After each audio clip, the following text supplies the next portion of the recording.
This is a presentation from the Supernaut Network.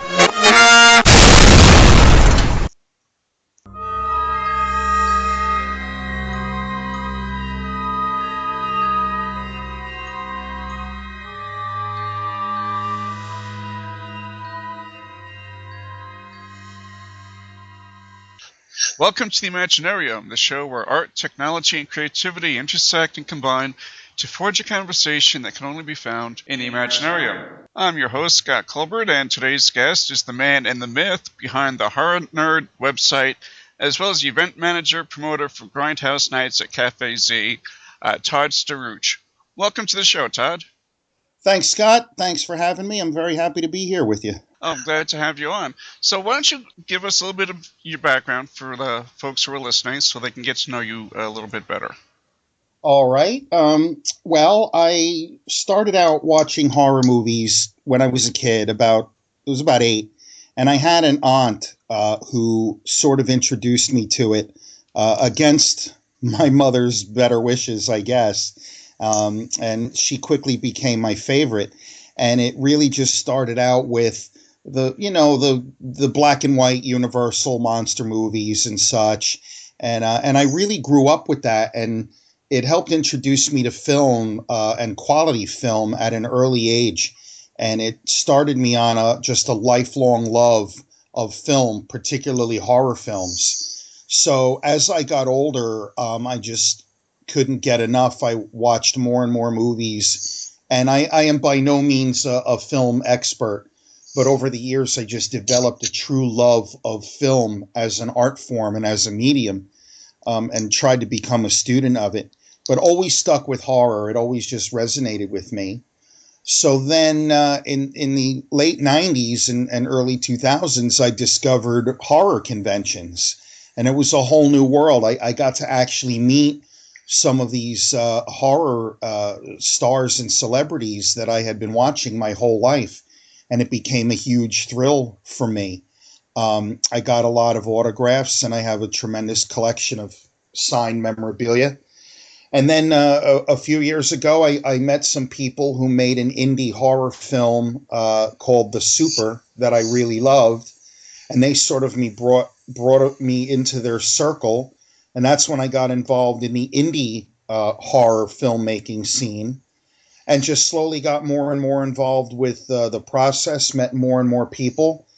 Went to a lot of film festivals and said, you know what, I'd like to try to do something to promote indie horror in the New Jersey area. There doesn't seem to be any of that. And that's how Grindhouse Nights at Cafe Z started.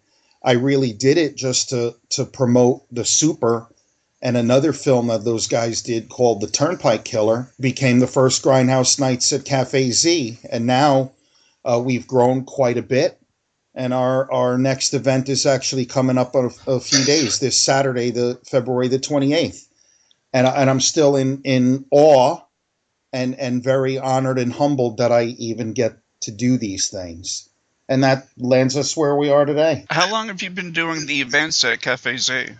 This is our 3rd year of doing the event. I've sort of lost track of how many of them there have been. I used to do them a lot more often. But then as they grew and required more and more time and effort and planning, we're now at 3 events per year. That has to take up a lot of time to manage and get off the ground. It does.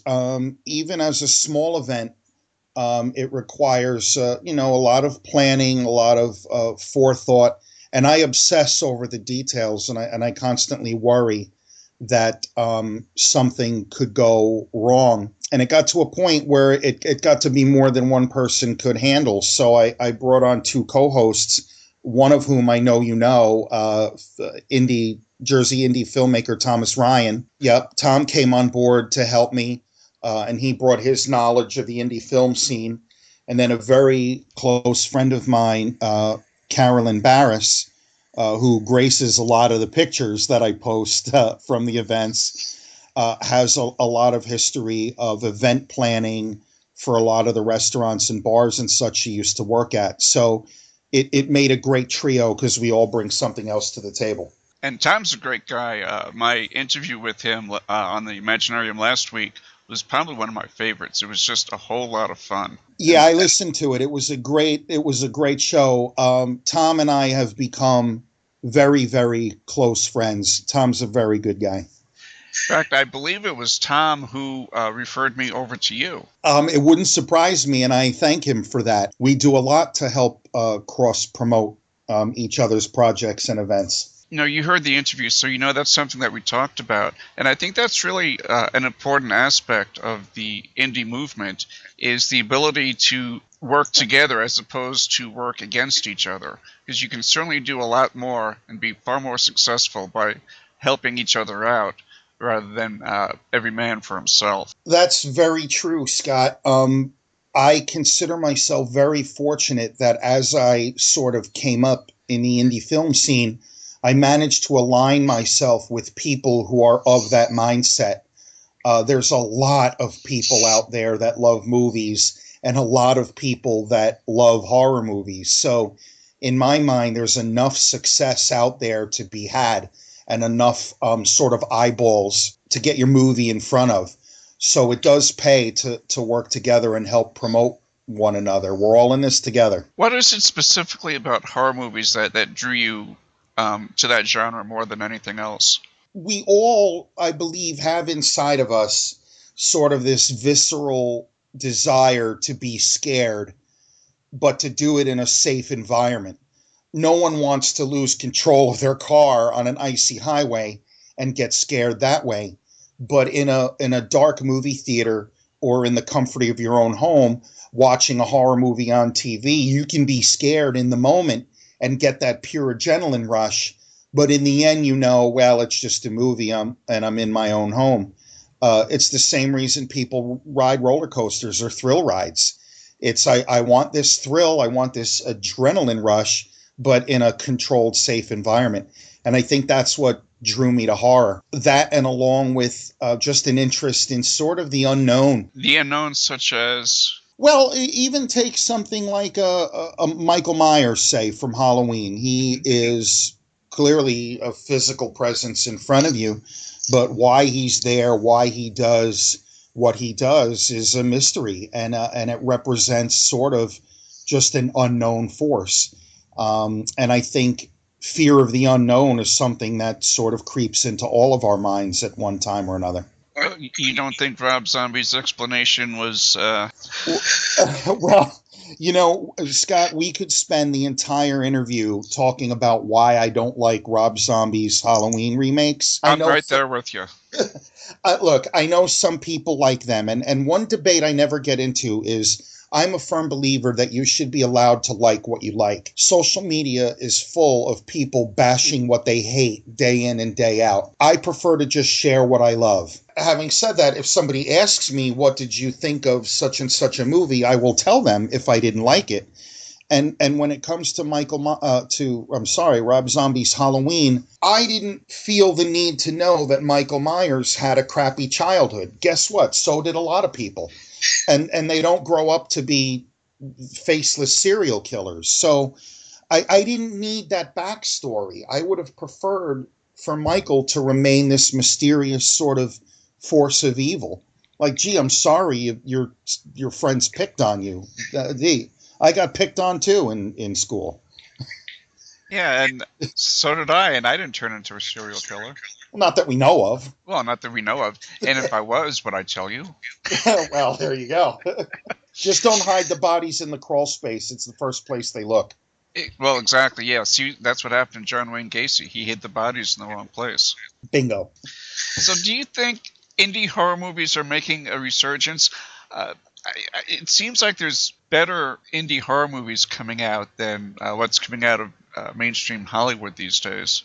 That's another good debate that I like to have is Hollywood versus indie. I do think there's a resurgence of indie films. I think there's a lot of great indie films coming out. I mean, just a couple of recent examples. And I know Tommy Ryan is a friend of mine, but Tom Ryan's Faces is a great example.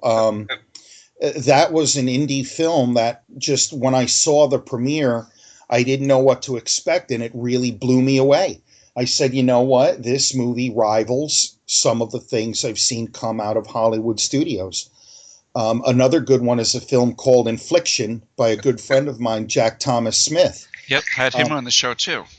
yeah, and I saw that film, and I for the 5 minutes, a full 5 minutes after I watched it, I sat and said, "Wow, what did I see here?" Because it was such a good film. So yeah, there are a lot of great indie films coming out these days. I liked Infliction so much. Not only did I have Jack on, but I had the three main characters on as well. Fantastic. Because Infliction really, and Faces too, they both blew me away.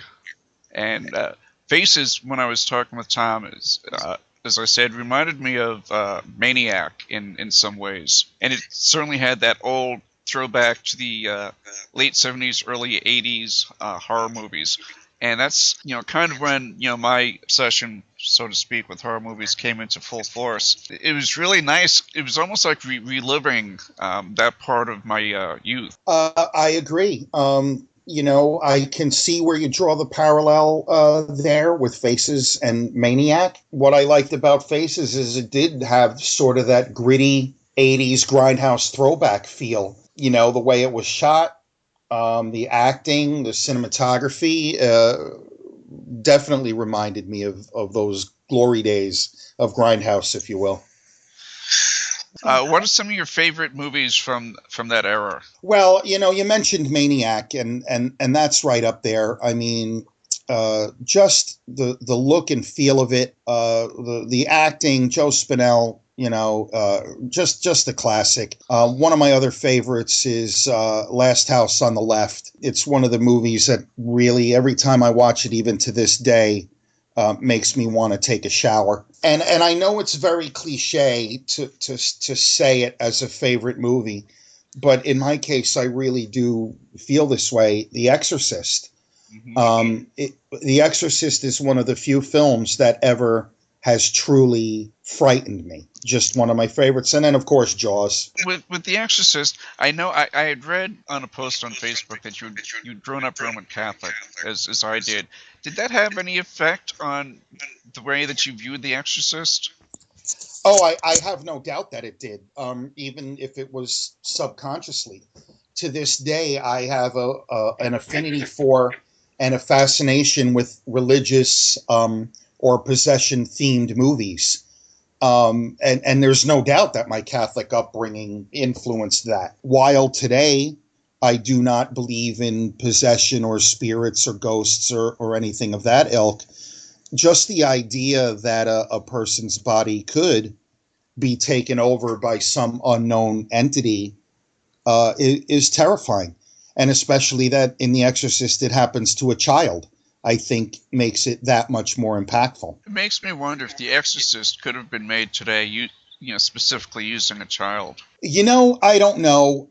We have become such a politically correct society. One of the things that bothers me, that's a great point, Scott, you just brought up. We will hypersexualize preteens and teenagers in advertising, in music videos, even in Disney kid shows. But if you tried to make a horror movie like that today with a kid, you probably couldn't get away with it. I was thinking about that because I just watched Terry Gilliam's Tideland again for a retrospective of his movies I'm doing for the website. And I don't know if you've seen Tideland. I have not. It's a very disturbing movie in certain ways because the main character is an 11-year-old girl who attempts to seduce a mentally challenged next-door neighbor who's an adult. And, she's putting on the makeup and, they show her wanting to kiss him. And it's a very, very disturbing movie just from that aspect alone. Well, yeah, I mean, that definitely. It brings to mind the movie Orphan. Yeah. If you're familiar with that, at the end of the movie, before the big reveal, when Esther, the character, is seducing a grown man, I hope I'm not spoiling it for anybody, but we find out that she's not a kid. But in the moment before that reveal, you're supposed to be watching what is supposed to be like a 9 or 10-year-old girl putting on makeup and a slinky dress and seducing a grown man. And it really gave me the creeps, especially as the father of a little girl. It really bothered me. And isn't that really the point of horror, is to push the envelope and to make people feel uncomfortable and to question things? Oh, absolutely. For me, the best horror movies are the ones that get under your skin. I can be a gorehound. I love a good splatter film now and again, but in the end, that's just special effects. That's just saying how many ways can we cut up or butcher a human being. But a movie that genuinely crawls under my skin and stays there for a while is one that I will go back to again and again. One of my favorite indie filmmakers working today is Alfredo Salvatore Arcelesi. And he did a short film called Scent of Rosemary that is about child pornography. You never see anything remotely related to child porn. Everything is suggested and talked about. And I screened it at one of my events, and I knew it had succeeded when it was over, and the room was deathly quiet for a full minute, with people just sort of looking around uncomfortably at one another. So I knew we had hit a home run when we did that. I saw that, and I talked with him about that on I hate to say it, but on another show that I did. And Scent of Rosemary was extremely disturbing, and I had to give him props for having the balls to make a movie like that. I spoke at length with Alfredo at the festival where I first saw it. He has friends and family members that no longer speak to him because he made that film. So whether that's good or bad, I don't know. I guess it's good because the film had that much of an impact. But the downside is it disturbed people so much that they question his motives, I guess, for even making such a film. People tend to confuse the message with the messenger. Yeah, you got that right. Yeah, that's one of the things that Harlan Ellison, one of my favorite writers, talks about a lot. Is he's not his work, and he is who he is, and his work speaks for itself. And simply because he writes about whatever it is the topic may be for the story or novel, doesn't mean that he's going to be the killer or the gangster or the whatever the case may be. But people really do like to associate filmmaker or the writer with the work that they do. Yeah, I mean, I think in some sense it's a normal human reaction to some degree.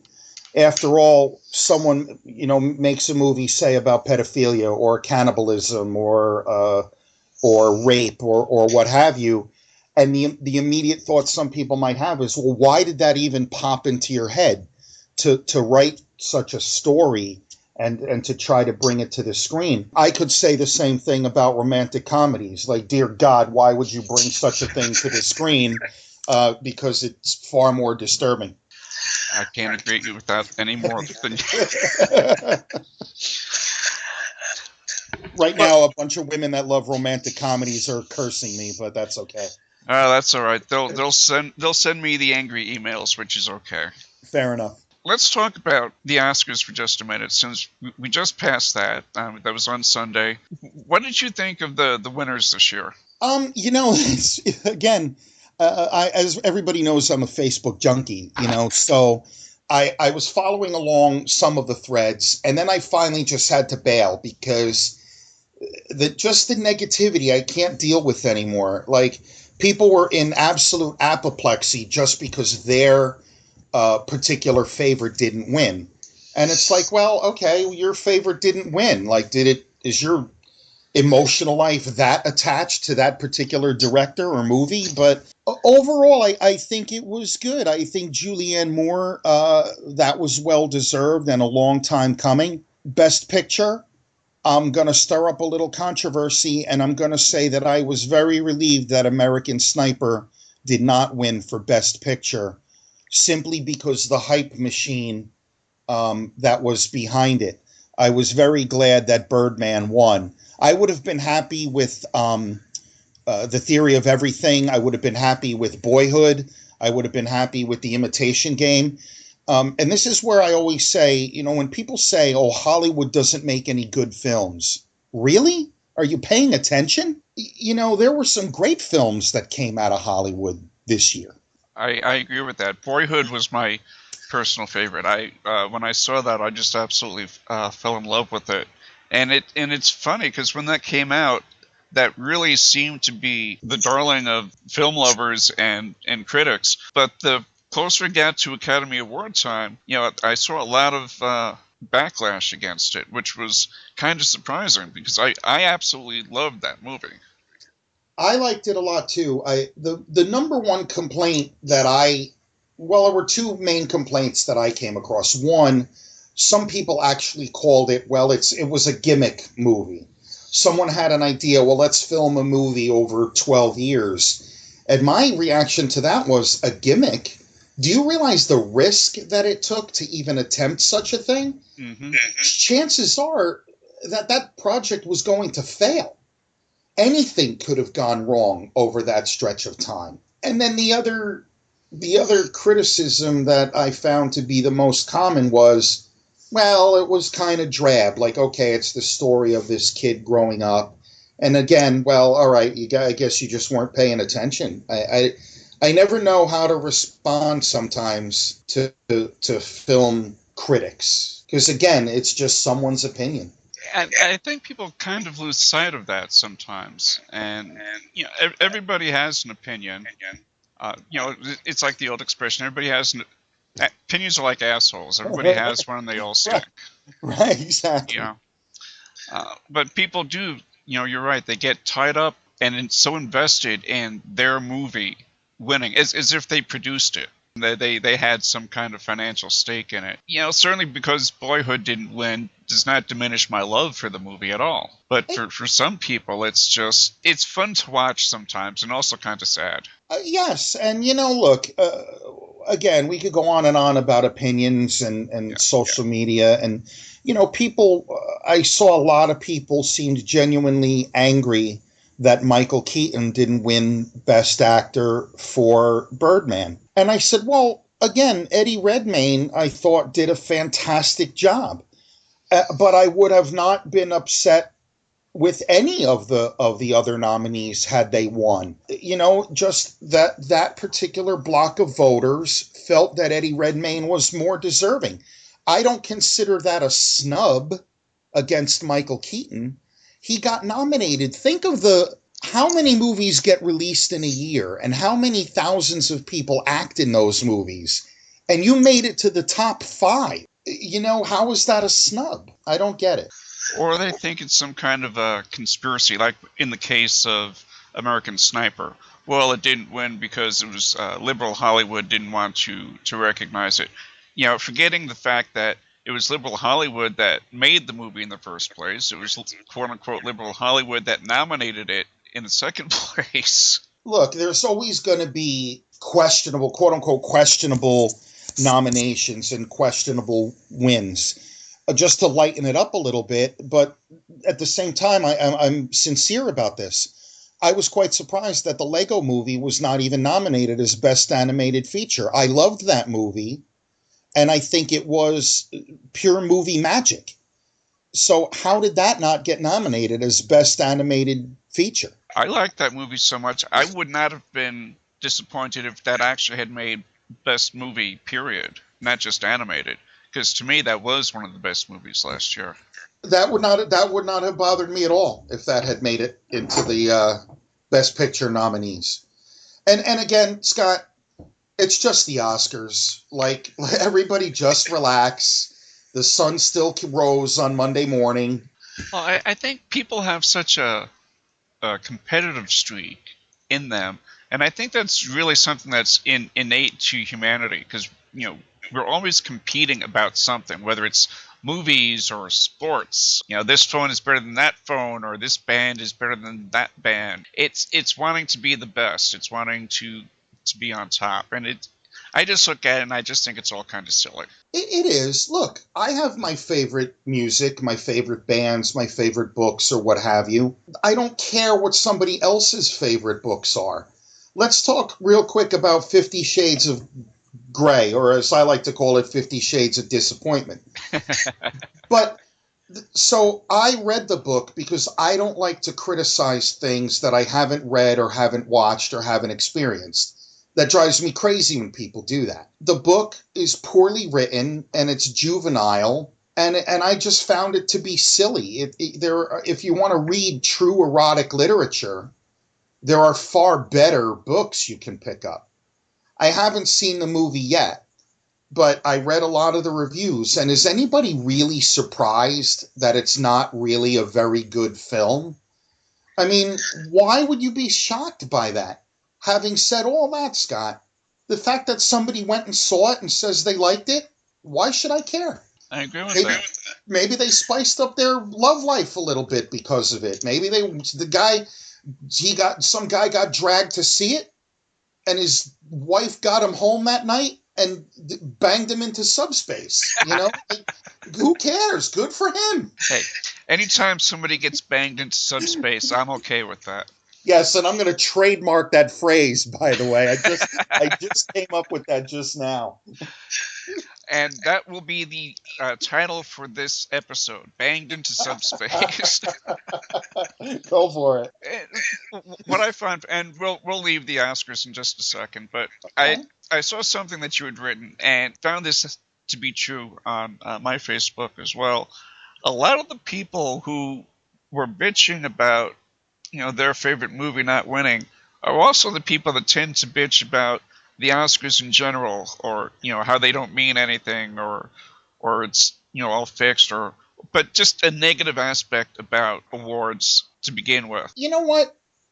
I will agree that there is something to be said for the fact that it is a bit self-congratulatory. It's a particular industry getting together to pat each other on the back. But you know what? So what? Don't we all, on some level, seek approval for the things that we do? In my job, when my performance review rolls around, I like to be told that I did a good job and maybe I'm going to get a promotion or a raise. We all want to be recognized for what we do. Someone said to me, well, movies, it's a frivolous industry. Okay, let's talk about that for a second. Are they saving lives? No. But don't ever discount entertainment. Like, I'll go to the movies and just lose myself for 2 hours and forget about the shittiness that's going on in the world. And that's what entertainment provides. In the kingdoms of old, the jesters were the most valued people in the court, because they provided the laughter and the entertainment. And I don't think we should ever lose sight of that. Are the Oscars sort of an industry pat on the back? Sure. But doesn't the automotive industry give out the Car of the Year award every year? Who cares about that?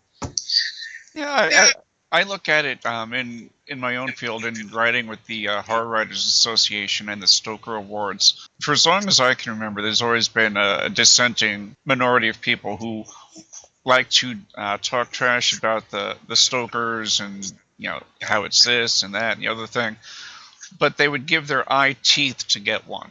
Thank you.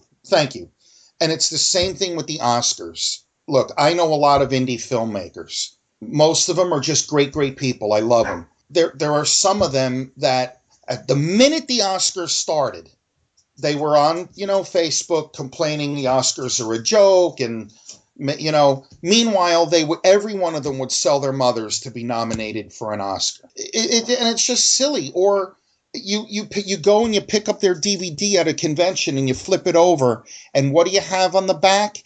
They have all their laurels of all the awards that they won at some film festival that nobody ever heard of. So how is it any different? I agree with you 100% about that. Well, let's get off of that and let's talk about your website, okay. Horror Nerd. When did you start that? You know something? It's all a little bit of a blur, but I guess it's been up for about 3 years now. I have to thank an old boss of mine, and I don't know if he'll ever hear this show. I hope he does. His name was Tom Kanak, and we became very close. And he said, look, you're so into this stuff, you really have to start your own website. And I was going through a big lazy streak at the time. But he finally convinced me to do it. And I just said to myself, if I'm going to do it, it's just going to be a labor of love, which is what it is. HorrorNerd.net for me is just a way for me to share with my friends the things that I love. There are a lot of huge horror websites out there where people can go to get the latest news and the latest scoops and the latest trailers. I'm not into any of that. I just write about what I like. I share the films that I like. I'll write an occasional review, and I just hope that, people enjoy it. That's what I was really impressed with by your site and by you. It's just your passion for horror in particular, but movies in general. That really comes across on the site and the way that you talk about them on Facebook. Thank you. And it's actually really refreshing to see somebody who's almost always positive about stuff, about movies, and doesn't dwell in the negative, because there's so much of that on Facebook and Twitter and pretty much everywhere else you look on the internet, that when there's somebody who's passionate and positive about something, it really stands out. Well, thank you, Scott. I very much appreciate that. I have to give credit where credit is due to a good friend of mine, Rob Dimension, an indie filmmaker and a pro wrestler and just an all-around personality and great guy, for sort of setting me down that pathway of just always being positive. Stop bashing what you hate and just talk about what you love. And that's what I try to do. I slip from time to time, and everybody knows on Facebook I'll bitch and moan about something that's pissing me off that day. But when it comes to films and music and things like that, I like to only write about things that I like. Have you ever, and I know you have a lot of indie filmmaker friends, and I'm not going to ask you to name names and put you on the spot or anything, but have you ever seen a film from a filmmaker that you know that was really kind of bad? How do you try and explain to them that you didn't like their movie without hurting their feelings? Wow, that's a great question. The answer is, of course. Just to touch on something we discussed a few minutes ago, when people say, oh, well, Hollywood sucks. There are a lot of bad Hollywood movies, but let's be realistic for a second. There are a lot of bad indie films as well. Yep. And, while I think it's awesome that because the cost of equipment has come down and the cost of software and computers have come down, it has opened a lot of doors for people who have always wanted to make a film but could never afford to do it or didn't know how to do it. And I think it's great that those barriers have come down, and it has caused a lot of talented people to be able to make movies. That doesn't mean everybody should be making movies. And I mean no disrespect to anybody by saying that. I haven't the slightest idea how to actually pick up a camera and make a movie. So if somebody can do that, I give them credit for it. But there are still bad indie films out there. When someone sends me their film or points me to a link to their film and I don't really care for it, first of all, I will never post that review on my website. There's no point in it. If someone asks me point blank, I will tell them I didn't care for it. As far as the filmmaker, I will just be honest, but I will always look for something positive, to tell them. But I will be honest. I warn them up front. If you really want to know my opinion, you better buckle up, because I will give it to you.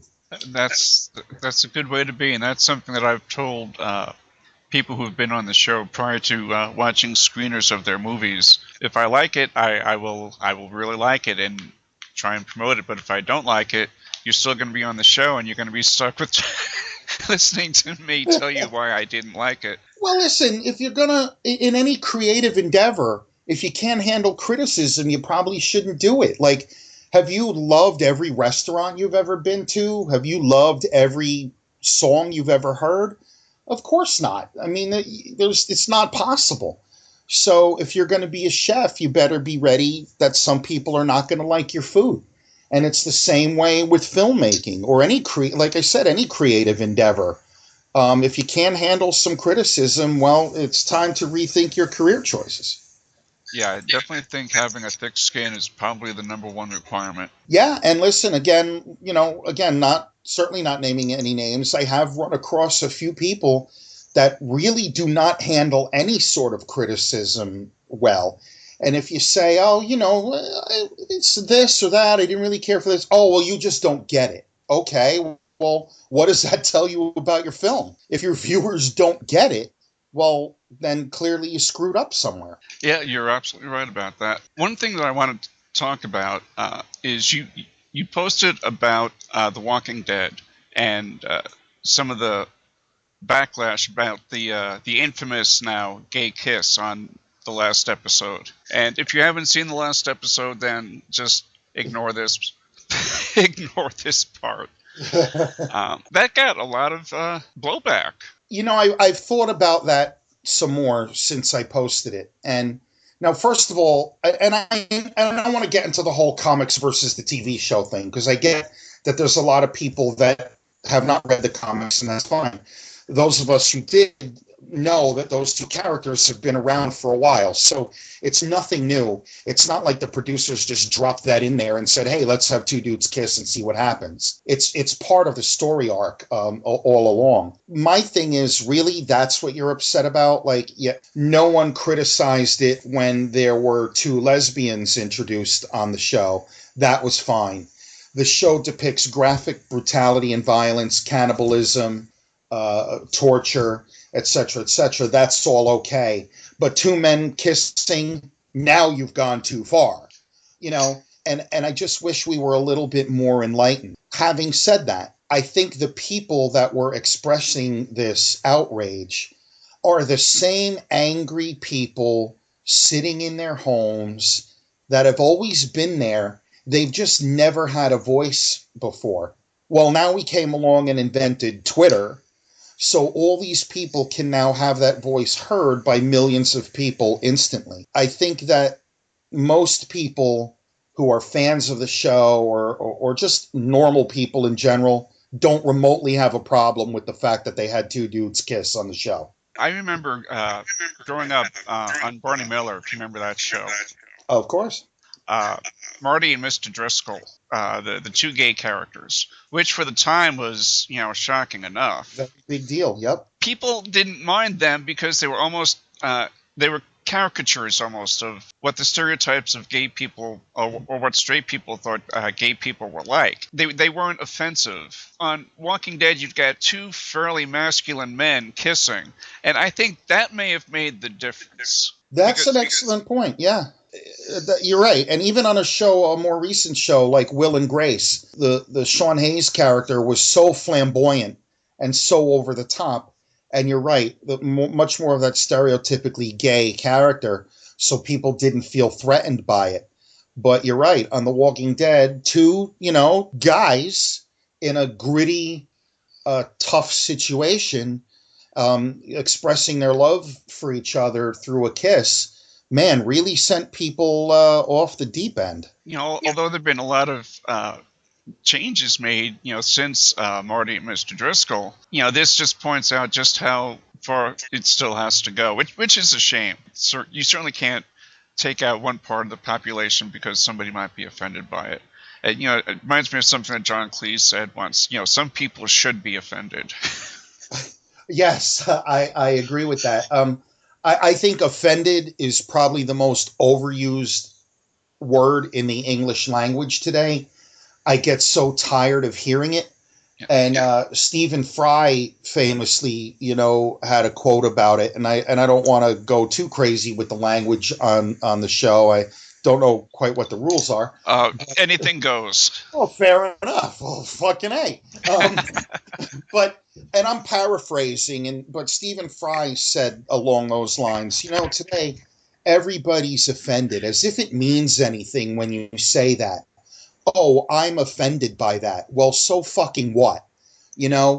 You're offended by two gay guys kissing. You know what? I'm even going to say that that's okay. Keep it to yourself. If you genuinely in your heart find that distasteful, okay, I'll even allow that. keep it to yourself. Why do you need to attack the gay community or even attack humanity in general? Again, why do you care? How does it affect you?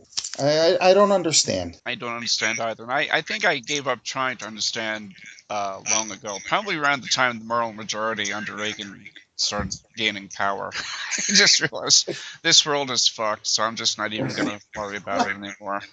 Well, I am, as much as I can complain about things, I am an optimist at heart. And if you think about it, sometimes the wheels turn slowly, but they do turn. Interracial marriages were once illegal. Well, now, do some people still have a problem with it? Yeah, but it happened, and now it's the law of the land. I think gay marriage, it's now inevitable. It's just a snowball rolling down a hill. Eventually, it will change at the federal level, and 20 years from now, we'll be thinking how silly it was, sometimes these social changes don't happen as quickly as we would like. Just think about where we've come in a short time, even in any, civil rights. And even though there's a lot of racial tension these days, we still have mixed races riding on the same bus today. So the wheels turn slowly, but they do turn. And horror does a good job of reflecting those fears in America. Yeah, I mean, I think... again, just touching, I think a lot of people are just afraid of the strange and the unknown. I even have people in my family, in the older generations in my family, that still have sort of that casual homophobia or that casual racism because it's strange and frightening to them.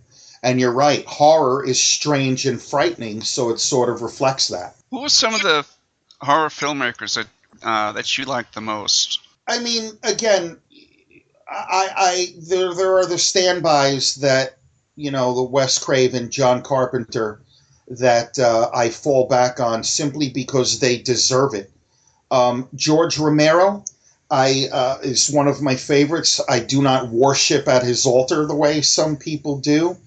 If I had to pick one favorite today, I would have to say James Wan. Just his style, his sensibility, his filmmaking technique, I've just been enamored with.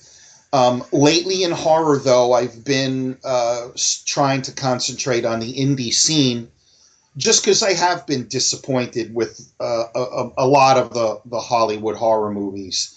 I mean, for every Conjuring, you have 3 or 4 silly movies that come out that I just can't deal with. I saw Ouija, and I just wanted to punch the theater when it was over. So, and in that respect, when people say Hollywood sucks, I know what they're saying, because it's just endless remakes and sequels and retreads.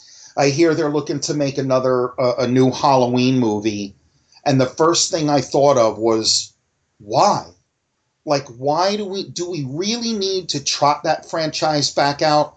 Are people really clamoring for a new Halloween? Maybe they are. I don't know. I know I'm not. I'd rather see an awesome new werewolf movie or a good new ghost story than, oh, good, Michael Myers again. Here we go. I personally could not care less. Yeah, I don't need another new Halloween movie in my life. I don't even need a new Poltergeist movie in my life. I'm curious about that one. I actually think we're going to be pleasantly surprised by it. To be honest, I saw the trailer and I did kind of like the trailer. Yeah, and I am not nearly as militant about remakes as some people are, because here's what happens. Remakes fucking suck. Oh, yeah? Well, what about The Fly? Well, yeah, that one was pretty good. What about The Thing? Oh, yeah, well, that one was good. Oh, so then all remakes do not suck. A lot of them do. I liked the Hills Have Eyes remake. I liked Evil Dead remake. I take every movie as it comes. Just give me a good movie. The only problem I do have with remakes, in principle, is for every dollar that is spent on a remake, say, of Nightmare on Elm Street, is a dollar that is not being spent to develop a new screenplay or to develop an indie film. That's the only thing problem I have with remakes. But I think Poltergeist is going to be better than we think. I hope so. I want to be pleasantly surprised by it because that was really one of the formative movies of my teen years. I saw that my senior year in high school, and the audience reaction to that movie was something that I still remember, 30 some odd years later. And it's like it just happened last night. Yeah, and so many of those movies for me, if you put a gun to my head, I'd have a hard time explaining why. Maybe just the overwhelming sense of looming dread. For me, it was The Fog. I saw that with my dad in the theater, and the dread and the couple of great jump scares. Now there's a remake that should never have seen the light of day. Did you see the Maniac remake? I thought that was very, very good. Very, very good. I was upset when I heard they were going to make it. Then when I watched it, I was very pleasantly surprised. I thought it was an excellent film. I did too. I actually thought it was, I'll say, even better than the original. I had actually written an article comparing the two movies, and I went into great detail about the differences and stuff. And while I like Joe Spinell, there was just something very, very fucking creepy about Elijah Wood. I agree. And here's the thing, Scott. You say that, and this is my thing with remakes. Why in the world would the remake diminish your love of the original in any way? Let's say Poltergeist comes out and it completely sucks. We still have the original. Mm-hmm. Let's say it's good. We still have the original. So I don't get this whole, oh my God, Michael Bay is raping my childhood theory. Really? How? Because he helped produce a new Teenage Mutant Ninja Turtles movie? Who cares? Don't go see it and shut up. Yeah, that's one of the things that Stephen King says, why he's not very, he doesn't really care about the movie adaptations of his work, because the novels are still there at the end of the day. Oh, please, exactly. When the nerd boys and the fanboys went so crazy about the changes in The Lord of the Rings, and they went so crazy, Jackson took The Hobbit and expanded it to 3 movies. All right, well, go read the original book. Why? I still love The Lord of the Rings. I don't care that they took some cinematic license. I don't get it. I'll admit, I was kind of one of those people that was really annoyed with it being turned into 3, simply because I just thought it was just a money grab. And kind of like what you said earlier, that was money that could have been spent on making probably 10 other movies. That's a fair point. With respect, Scott, the whole money grab thing bothers me a little bit because I was not aware that Hollywood studios were 501c3 charity organizations. That's like saying my local pizza joint is a money grab. Well, yeah, it is. Hollywood wants to put asses in seats. American Sniper made $1 zillion. Is it a money grab? Sometimes the endless sequels can be considered, just a cheap money grab because you know that Halloween Part 17 or Saw Part 22 will end up being the #1 movie that weekend, and they will make a return on their investment. The Hobbit thing, I completely respect where you're coming from, but money grab? Okay. Fair point, as you would say. But that brings up an interesting point. With VOD and Blu-ray and Netflix and Amazon and Vudu and Hulu and Crackle, it almost seemed at one point that the theater-going experience in movie theaters may be going the way of drive-ins. But with American Sniper doing the kind of business that it did and really surprising everybody with as much money as it's made, I think maybe those theaters are going to be around a little bit longer. I certainly hope the theater experience never goes away. I have an extensive DVD collection. I do love Netflix. I still love the theater experience. I will never stop loving the theater experience. The big screen, the surround sound. I mean, it's immersive. One of my favorite film experiences of last year, I saw Interstellar in IMAX 3D, and I thought I was in fucking space. Like, it was unbelievable. I don't care what kind of a TV you have at home, you will never be able to reproduce that. Or even a movie like The Dark Knight on the big screen. I've seen it 20 times at home now. Still not the same. So I think it's great that American Sniper did well at the box office. Even movies like The Imitation Game and The Theory of Everything, even though they were in much more limited release, they actually made a great return on their investment at the theater, and it does my heart good to see that. Even with increasing prices, I think people want to go to the movies. It's a day out. It's a couple of hours out of the goddamn house. So what horror movies are coming out this year that you're aware of that we should look for? This is going to be an embarrassing moment for me, but I'm having a brain seizure, and the only one that I can think of off the top of my head, other than the Poltergeist remake, which I actually do want to see, is The Lazarus Effect. I have another fascination with sort of the Frankenstein sort of genre, with the reanimating the dead kind of movies. So I'm very fascinated with that. But I am embarrassed to say that I've been so wrapped up in the indie scene and in my events that I am woefully behind on upcoming horror films. There you have it. I'll add one to the list, Crimson Peak. Yes. Guillermo del Toro's new one. Thank you. Thank you. I just saw the sneak preview for that, and boy, that looks good. That really looks good. Yeah, something, you got to give things a chance, and look, who cares?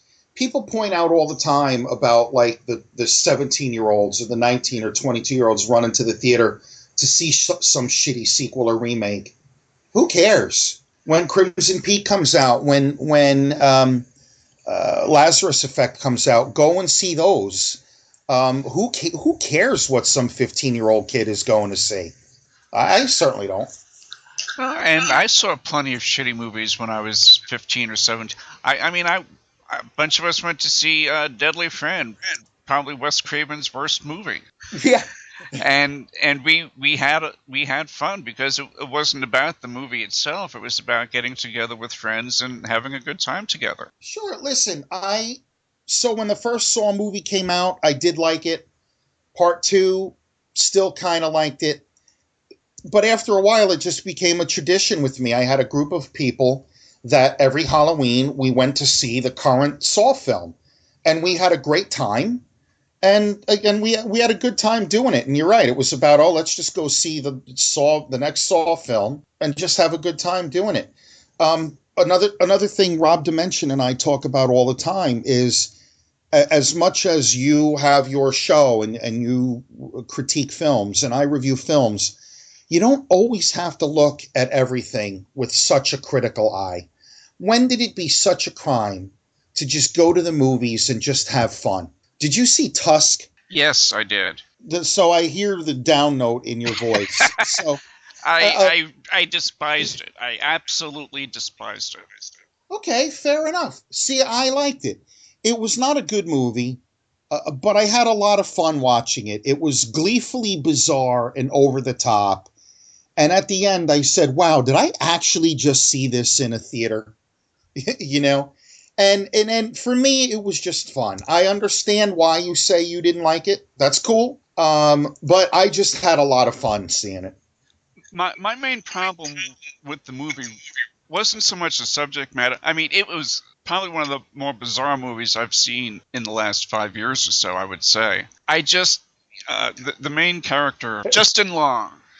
Justin Long, that's it. Justin Long. I did not like his character. I didn't have any sympathy for him. I thought he was an asshole throughout the whole movie. So when everything happens, I didn't have any kind of emotional investment or care about it. It was like he got what he deserved, basically. You know what? That's a fair point, and I heard that from quite a few people. And then when I thought about that, I said, you know what? I can understand that. I can understand that. Yeah, And it's not, and I love Kevin Smith. I love his movies. I really do. And I like his dialogue. And I kind of like him as a person. And I listen to his podcast when I get a chance to. So it's not even, getting on the hate Kevin Smith train, which seems to be so popular. Because I give everything he does, a fair chance. But there was just something about his character, Justin Long's character, that, it didn't appeal to He me. was a dick. Let's just tell it like it is. He was a dick. Absolutely. So, another one. I now they're starting to come to me. It Follows is one that I'm looking forward to. It's about a girl. She's at a having a weekend at the lake. She has this sexual encounter, and all of a sudden she starts to have these visions that someone is following her, and we have to figure out who or what it is. So I'm kind of looking forward to that. And again, in the spirit of religious themed movies, the Vatican tapes, I've heard some early buzz about. Found footage kind of films can go either way. They're either really good or they're really horrible. I know a lot of people, you want to talk about hate, I know a lot of people hate on found footage films. I happen to be a fan, but it's very hard to do it right because they inevitably fall into the trap of, I'm running for my life, but I have to continue to carry this camera because I'm making a movie. And circling back to Infliction, I thought that's where Infliction was a winner because it was found footage done right. You never got the sense that it was silly that these events were being filmed. There was a good reason why they were being filmed. Right. And when you get to the end of the movie, you find out why, which makes even more sense. Exactly. And, I'll be honest, when I heard about Infliction and I started watching the screener for it, I thought, oh, fuck me, not another one of these. You're drawn into that particular story. And Infliction is probably one of my favorite films that I've seen in quite a while. You and me both. It was up there in one of my top indie films. I shouldn't even say indie films. It was one of my top films of 2014. You're right. When I saw it, I go into found footage, even though I like the genre, I always go into one expecting to be disappointed, just because after the Blair Witch Project was successful, everybody said, more excitement. My computer freaked out. I have no idea. Hopefully you can edit that out. But anyway. It happens. Okay. Where were we? Infliction. So, again, every time I go into a found footage, I don't know what to expect. And I'm like, and everybody was doing them after Blair Witch was so successful in true, form. Everybody said, well, let's do found footage. And a lot of them are really bad because, again, they fall into that trap. So I was very, very happy with Infliction. And you mentioned the Bram Stoker Awards. I know that Infliction was on the preliminary ballot for screenplay. And I'm very curious to see if Jack's movie makes it to the final ballot. I would be so thrilled for him. Unfortunately, it didn't. Okay, you know what? Fair enough. He was up against some big time company, Well, so be considered along with those. I was so thrilled for him. Oh, I was happy for him too. And the problem that I have, and I know I'm going to sound like one of those people I was bitching about earlier. It was up against, if you look at that particular category, out of the 5 or 6 nominees, 3 of them, I think, maybe even 4, were individual TV series. Yes. Like there was one for Walking Dead, one for something else. And I actually kind of think there needs to be separate categories now, one for TV and one for film. I thought about that, and I thought, because there were a lot of them that were from TV. I think the pilot for Helix was one of them. Penny Dreadful was up there. Yes. There were a few others, and that thought did occur to me that it seemed to be a little bit unfair. But to be honest, I'm aware of them, but I was not well versed in how the Bram Stoker Awards work. Jack explained to me, the preliminary ballot process and such.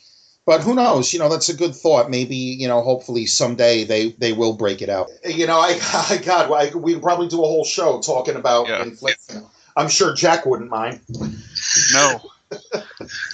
I mean, I did 4 of them on inflection, and my listeners may not have liked it, but I sure as hell had a good time talking about it. Well, that's the benefit of running your own show. Well, that's it. Well, that's it. I have the people on that I like. It's funny, not to take time away from you, but when I started doing Imaginarium, I was wondering, wow, how am I going to get, guests every week? I'm at the point where I have to put people off for a few weeks because I can't get them on fast enough, and I'm only on once a week. That's sort of an embarrassment of riches, isn't it? Yeah. What a problem to have, right? Yeah, something, just to draw a parallel. And in the end, Scott, I just consider myself a sort of a super fan. I just love horror films. I love movies. I love indie films. I love indie filmmakers. The fact that I even get to do the things that I do, I think about that sometimes, and I think I'm very fortunate. I'm sort of at that point with my Grindhouse days at Cafe Z event. When it first started, I just picked films that I had already seen that I thought other people would like, and I knew the filmmakers, and I said, hey, I'm doing this event. It's an experimental thing, but part of the fun of it is that the fans get to meet the filmmakers and ask questions, mix, mingle, take pictures. And they're like, yeah, we'll try that. And it really started to build up steam. And now I'm at the point where I have people, emailing me and messaging me saying, hey, I heard about your event. Can I submit my film for consideration? So, and being that it's just a small one-day event, I only show 4 or 5 films. I really have to work hard to narrow it down. And I don't like disappointing people, but it's at the point where sometimes you have to, I guess. And I think that's probably going to be a good place to wrap this up, Todd. All right. I could talk to you all night. Really, there's nothing that I like more than talking about movies. Oh, you and me both. We'll have the link for Horror World on... Well, crap, I hate this. Let me get my glasses on, God damn it. This will be an outtake. Okay. Not a problem. Thank you for coming on, Todd. I really enjoyed it. And we'll have links on the show page where you can find where to get to horrornerd.net and Todd's social media links. And if you enjoyed the Imaginarium, check out our other shows on the Supernauts Network at thesupernauts.com. And until next time, may all your journeys be filled with pure imagination.